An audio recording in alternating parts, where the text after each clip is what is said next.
Mwaramutseho neza nshuti bavandimwe b'ibiganiro byacu kuri Sahel TV, amahoro y'Imana nabane namwe. Turi mu gitondo tariki 13 ukwezi n'ukwa kane 2025. Wakora wakoze wowe kubana natwe mu biganiro byacu byagiye bitambuka. We wakoze subscribe cyangwa se sabone, wowe washarinze, we walikinze, Imana iguhe umugisha. Twongeye kugaruka kandi tuvuga ku makuru n'ibiganiro biri kuvugwa hirya no hino ku isi. Ntimujye kure inyakiramajwi zanyu, mubane natwe. Reka kandi muri kano kanya twongere twihanganishe imiryango yabuze ababo cyangwa se yabuze ababo. Imana ikomeze barinde. Hari n'abandi bababaye bari hirya no hino kwa muganga cyangwa se mu ngo zabo. Mu isi niko bigenda, ntago umuntu ahora yishimye, habaho kubabara hakaba no kwishima, ariko kandi mwese Imana nibakomeze. Reka kandi dukomeze tudatinze ku makuru n'ibiganiro byacu biri kuvugwa hirya no hino ku mbuga nkoranyambaga, hirya no hino mu turere tugiye dutandukanye ku isi. Reka duhere muri Repubulika Iharanira Demokarasi ya Kongo. Nibiki bizindutse bivugwa muri iki gihugu cya Kongo? Biravuga kandi M23 ikomeje imirwano n'ingabo za FARDC, Wazalendo n'ingabo z'abarundi ndetse na FDLR. Kavuga kandi muri teritwari ya Nyiragongo aho hose biravugwa ko ingabo za FARDC hari imihanda zamaze gufunga yerekeza mu mujyi wa Goma. Bikavuga kandi mbabarire, kavuga ko kandi wari kare uwo mujyi ingabo za FDLR n'ingabo za Wazalendo n'ingabo z'abarundi zamaze kwigarurira iyi migi. Biravuga kandi hirya no hino Kamanyura, hirya no hino ku rugamba amakuru avugwa ni menshi, turaje tuyave muzingo. Biravuga kandi umujyi wa Bukavu nawo waba uri gukomangwaho n'ingabo za Wazalendo ndetse na FDLR. Biravuga kandi hirya no hino uduce twinshi M23 yagiye yigarurira nyuma yo kwamburwa imijyi igera ku 8 n'indi isigaye. Biri kuvuga ko ingabo za FARDC zikomeje gukomanga kugira ngo zinjire muri iyi migi. Ntujye kure inyakiramajwi yawe, ubane natwe 5 kuri 5, turaje tukuvire imuzi n'umuzingo kuri aya makuru. Imana iguhe umugisha. Reka tugaruke kandi tuzingure amakuru yacu, duhere mu mujyi wa Goma, mu nkengero z'umujyi wa Goma. Biravuga ko uyu mujyi ingabo za FARDC zerutse kugaba ibitero mu buryo budasanzwe, zigacakiranamo n'ingabo za M23 zamaze amasaha agera kuri 4 barwana intambara y'inkundura. Ariko kandi ingabo za M23 zavuze ko zidashobora kurekura uyu mujyi wa Goma, zirwanyeho zihangana n'ibi bitero ndetse zibasubiza inyuma. Ariko kandi amakuru atugeraho ava ku rugamba ku kibuga cy'imirwano nuko izi ngabo za FARDC hari imihanda zamaze gufunga yerekeza mu mujyi wa Goma. Biravuga kandi izi ngabo za FARDC ziri mu bice bimwe na bimwe bya Nyiragongo. Aho ngaho kandi mu gace ka Keshero, mu gace ka Keshero biravuga ko izi ngabo ariho zaba ziherereye mu duce tumwe na tumwe tugiye tugose teritwari ya Nyiragongo. Bikavuga ko izi ngabo zamaze kuhashinga ibirindiro. Andi makuru aturuka ku rugamba aravuga ko izi ngabo za FARDC bivugwa ko zishobora kuba zamaze kugota uyu mujyi wa Goma. Bikavuga ko isaha zishobora kwisubiza uyu mujyi wa Goma.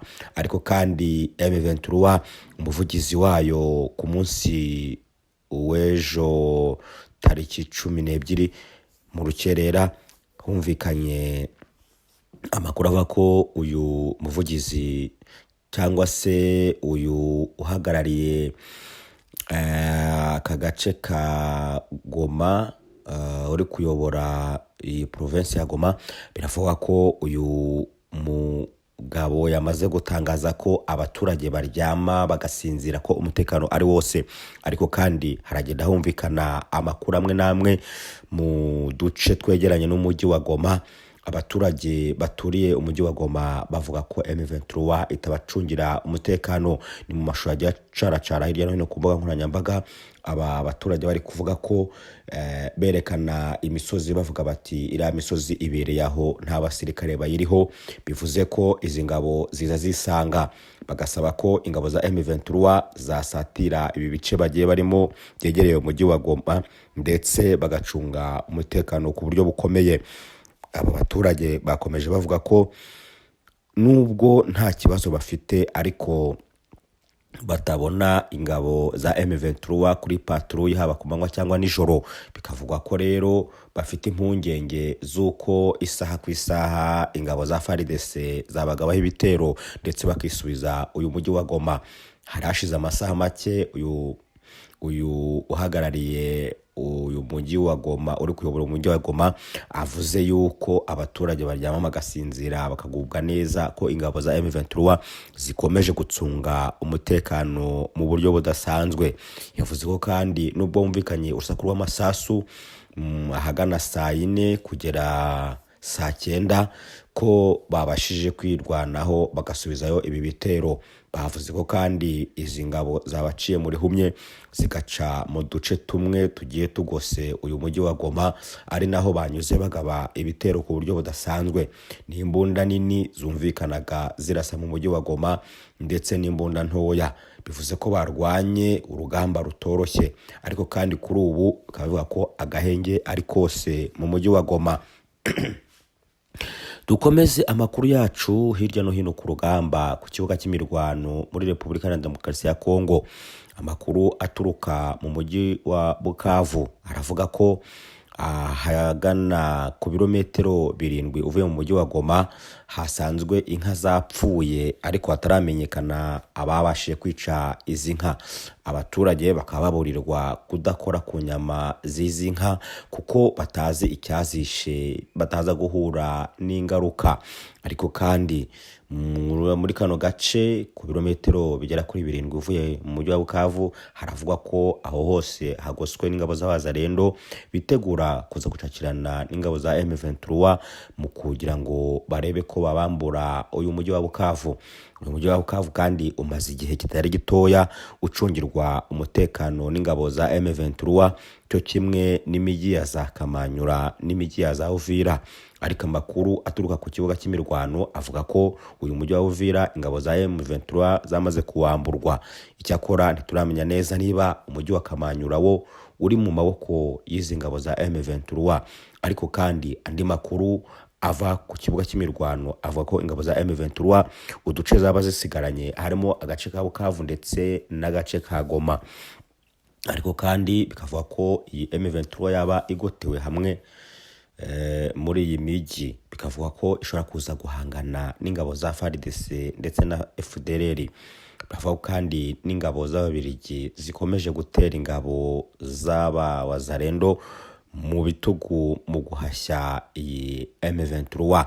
Ariko M23 nayo yarasisiye, yari yamavubi, yarakaniye, yavuze ko izarwana kugera ku munota wa nyuma. Ni mu gihe kandi bamwe bafata uduce tumwe n'abandi bagafata utundi, bamwe bakisubiza utundi n'abandi bakava mu tundi. Ibyo nibyo biri ku murongo w'urugamba.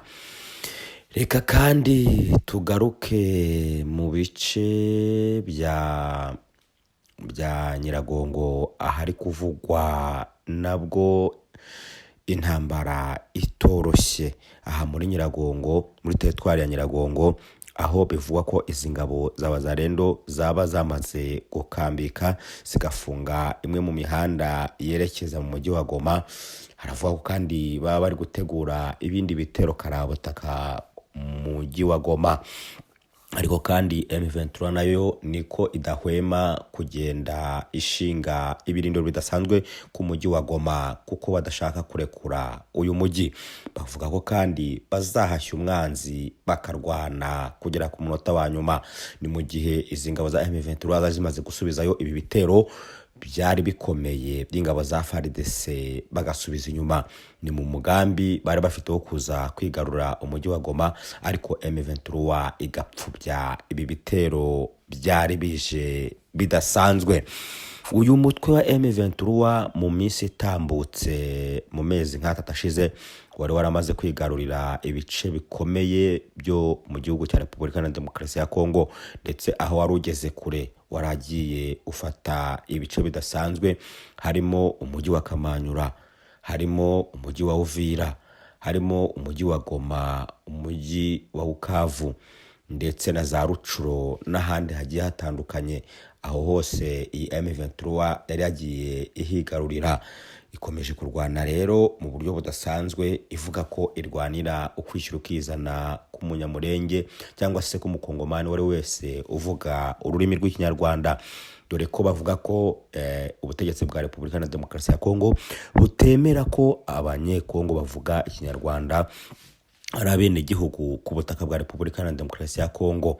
Nyamara M23 ikavuga ko ishaka kurwanira uburenganzira bw'abanyekongo bose muri rusange. Ni mu gihe kandi iyi M23 abamaze iminsi bashaka kuyiyungaho barimo perezida uwahoze ari perezida Joseph Kabila. Ni mu gihe mu minsi yashize hagaragaye undi wigeze kwiyamamaza kuba perezida wa Repubulika Iharanira Demokarasi ya Kongo, winjijwe mu gisirikare cya M23, anatangaza ko azakora ibishoboka byose bakigarurira Repubulika Iharanira Demokarasi ya Kongo. Avuga ko agiye gushyira imbaraga mu buryo budasanzwe mu gufasha igisirikare cya M23. M23 nayo ntiyahwemye guhamagarira abakongomani bose muri rusange, abari hirya no hino ku isi, abagiye mu buhungiro, kugaruka mu gihugu cyababyaye bakunga ubumwe maze bakabuhoza igihugu cyabo ku mahoro. Ni mu gihe kandi iminsi itambutse humvikanaga inkuru ivuga ko iyi M23 yaba igiye kwicara ku meza y'ibiganiro n'igisirikare cya FARDC cyangwa se n'ubutegetsi bwa Repubulika Iharanira Demokarasi ya Kongo, aho byari biteganyijwe ko bagomba guhurira muri Katari ku itariki 9 z'ukwezi kwa 4. Ariko kandi amakuru aravuga ko ibyo ngibyo batigeze babikozwa. Ubutegetsi bwa Repubulika Iharanira Demokarasi ya Kongo ntago bwigeze bwubahiriza ayo masezerano ngo bagende hanyuma bahurire muri ibi biganiro. Hari uduce tumwe na tumwe M23 yavuyemo ikavuga ko ibyo byose yabigiye iva muri ibyo bice ishingiye ku makuru cyangwa se ku biganiro bari bafitanye byo guhurira muri Katari. Ariko kandi nyuma y'uko ibyo bitabaye, M23 yavuze ko igomba kwisubiza ibice yari yafashe ku bubi no ku bwiza, kuko Repubulika Iharanira Demokarasi ya Kongo ubutegetsi bwayo bw'Kinshasa butigeze bwubahiriza amasezerano bagiranye. Ibi kandi bikagaragaza ko uko byagenda kose ubutegetsi bwa Kongo budasheteze na rimwe kwicara ku meza y'ibiganiro na M23. Ni mu gihe urugamba rukomeje kurema mu duce dutandukanye muri Repubulika Iharanira Demokarasi ya Kongo, muri Kivu y'Epfo n'iya Ruguru, ndetse kugeza kuri ubu ngubu bikavugwa ko M23 nubwo igicunga umutekano mu mujyi wa Goma, ariko kandi FARDC nayo iri aho hafi, isaha ku isaha imirwano ikaba yakongera gukomera. Natwe rero turahababereye gatanu kandi amakuru n'ibiganiro byacu turakomeza tuyabagezeho. Ntimujye kure, mukomeze mubane natwe kandi mutwereke ko muri kumwe natwe, mukanda subscribe, mukora share, mukora like. Imana irabaha umugisha, mugire amahoro y'Imana, mugire umunsi mwiza. Mwari kumwe natwe, turabakunda.